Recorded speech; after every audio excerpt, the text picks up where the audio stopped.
salut, c'est pour le Slowcos avec Ambroise et Joshua. Joshua, vous le connaissez, c'est le vaillant. Et on n'est pas là trop pour parler de l'affaire parce qu'il y a un secret de l'instruction. On voulait juste les rencontrer pour assurer un peu toute la France, pour que vous voyez qu'en fait il est encore entier et qu'il est en liberté.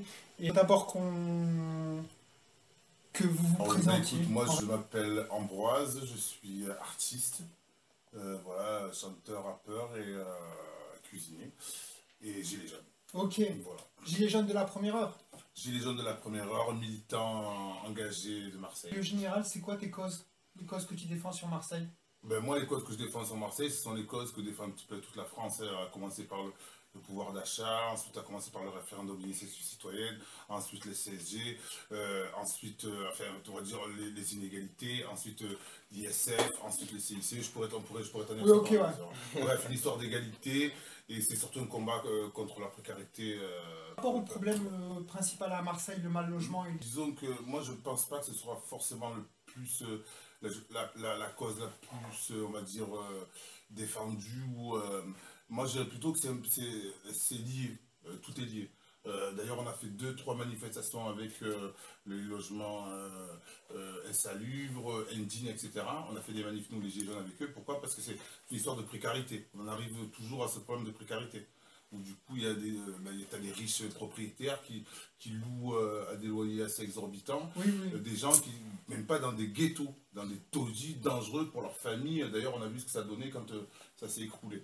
Donc nous, ce qu'on veut combattre, c'est ça, c'est cette oligarchie qui constamment se paye le pauvre, quoi. Voilà. Le message a le mérite d'être clair. J'ai appris donc que tu rappes avec ton fils, c'est Joshua. On a notre groupe Blood Game, voilà, donc bon, on est indépendants tous les deux, mais on a quand même notre formation à nous qui s'appelle Blood Game et qui commence à s'émerger un petit peu, on s'éclate, c'est assez intéressant, ça s'est fait tout seul, on a fait quand même pas mal de concerts, et puis voilà. Tu m'as parlé tout à l'heure d'un gros concert que vous avez fait à la franchise, ouais, c'est ça? on a fait une grosse date à la franchise, il y a à peu près 2 mois, c'est ça? Ouais. 1 mois et demi, 2 mois, ça s'est quand même passé, c'était à guichet fermé. Non, ça se passe très bien, on est en train de faire notre petite semaine de route, après voilà, on fait surtout ça d'abord pour se faire plaisir, quoi. Oui, ok, ouais. Voilà. Joshua, ça va? Ouais, ça va mieux. Est-ce que tu regrettes d'avoir mis un gilet jaune? Franchement, voilà, après moi, comme j'ai dit, c'est pas tellement le fait d'avoir mis un gilet jaune. Je pense que gilet jaune ou pas gilet jaune, ce serait passé plus ou moins la même chose, pour être honnête, parce que j'étais sur le terrain et ils ont pas cherché à comprendre. Je pense qu'il n'y a pas que des gilets jaunes dans l'histoire. Et moi, même si on avait un là-bas, c'était plus un costume que vraiment pour le gilet jaune. En fait, c'était plus pour l'affichage, pour les images qu'on a tournées. Ouais.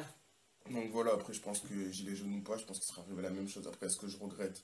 J'ai envie de te dire oui et non. Je regrette ce qui s'est passé parce que je conseillerais jamais à personne de faire ce que j'ai fait. Tu vois, pour parler honnête avec toi, certains sont pas d'accord avec moi, ce que je peux comprendre. Après, voilà, je regrette d'en arriver là, d'avoir une affaire sur le dos, ça m'est jamais arrivé. D'avoir des problèmes avec la justice, etc. Après, est-ce que je regrette de m'être défendu? Non, parce que je suis pas quelqu'un qui me laisse marcher dessus. Quelqu'un qui m'agresse, je vais automatiquement répondre je vais pas me mettre en boule et me laisser taper dessus. Bien sûr, voilà. Surtout donc, que si tu te laisses faire, tu sais pas comment ça va finir. Ils clair, peuvent te traîner sur 10 mètres. Très dangereux, bien sûr. Oui, tu vois, ils peuvent tous venir sur toi et s'appuyer sur ta surtout cage quand j'ai thoracique. vu le nombre qu'ils étaient, c'est surtout ça, quand j'ai vu que il était pas tout seul, quoi. Ouais, ils étaient 12. Ah oui, C'est pas venu pour lui faire des bisous, quoi. Oui. donc voilà, j'ai vite compris. De toute façon, la première action qu'ils ont eue, c'était pas un bisou, c'est un coup dans ma figure qui m'a coûté 4 points de suture et une balle à franc plus sur le visage. Donc voilà, après on a vu leur réaction et du coup ben, forcément elle s'est enchaînée la mienne directement après. Après je pourrais jamais conseiller à personne de faire ce que j'ai fait parce que ça vous apportera que des problèmes, ça c'est sûr. Parce que voilà, après la justice c'est la justice, mais je pense qu'il faut pas laisser non plus se laisser marcher sur les pieds, c'est tout. Donc, Ok. Moi c'est la première fois que ça m'arrive. Je regrette parfois d'avoir filmé, mais en fait je pense que c'est dans 3 mois qu'on verra quand on aura le résultat, toutes les conséquences de cette histoire-là, qu'on saura si ça valait la peine ou pas. bien sûr. En tout cas, si j'avais pas filmé, on n'aurait sûrement aucune trace de ce qui s'est passé. Ça, c'est clair. bien fait. Et donc tous les bobards auraient été possibles Ça, c'est derrière. clair. Tu vois? Il n'y a pas photo. Impossible de retrouver des témoins, tu peux lancer les appels que tu veux, il n'y a Bien sûr. personne, les gens sur internet, Bien sûr. on est un peu comme ça, on est consommateur, on n'est pas, Bien sûr, tu je vois, suis d'accord avec toi. on va pas leur reprocher non plus ça. J'en profite aussi pour répondre à certaines personnes qui m'ont reproché aussi d'avoir filmé avec ton arcade et tout. Moi, quand je suis arrivé vers toi, on m'a demandé de te filmer. On m'a demandé de te filmer. Pas mon travail, je suis bénévole et j'en suis même de ma poche avec toutes ces histoires-là, tu vois. Passion, alors, Ouais, c'est une passion mêlée à l'occasion. bien sûr. C'est historique quand même ce qu'on vit aujourd'hui, Aujourd'hui, tu vois. tu peux Et- sauver quelqu'un en le filmant, qu'en posant ton téléphone et qu'en allant soi-disant l'aider. Je dis ça pourquoi? Voilà. Parce que Clair. moi, je dis ça pourquoi? Clair. Parce que la base aujourd'hui de la sécurité, c'est quoi? C'est quoi? Ce sont les caméras. On en Bien a sûr. partout, on est Bien sûr. espionné. Un flic, quand tu te filmes, il va se tenir à carreau. S'il voit que le film n'est pas filmé, qu'il n'y a pas de téléphone, c'est un cow-boy. C'est clair. Ah, il a arrosé le téléphone, il va se calmer, il va dire oula, je peux pas me permettre, je peux pas me cramer.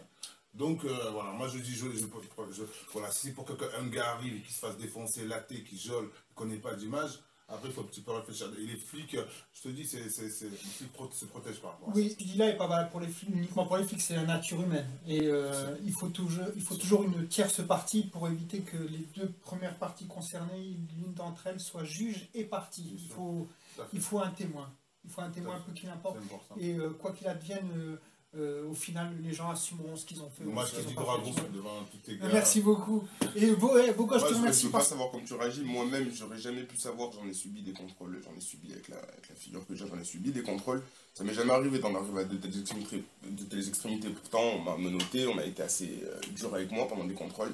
Ça m'est jamais arrivé d'être comme ça. Là, je sais même pas pourquoi j'ai réagi comme ça. Donc, je pense que n'importe qui, après, c'est pas quelque chose qu'on peut prévoir. On peut pas prévoir notre réaction, surtout face à des faits où on panique. Oui. Simplement où on panique et où le cerveau, à un moment donné, n'a plus sa place. Il n'y a que l'instinct. Oui, c'est l'instinct de survie.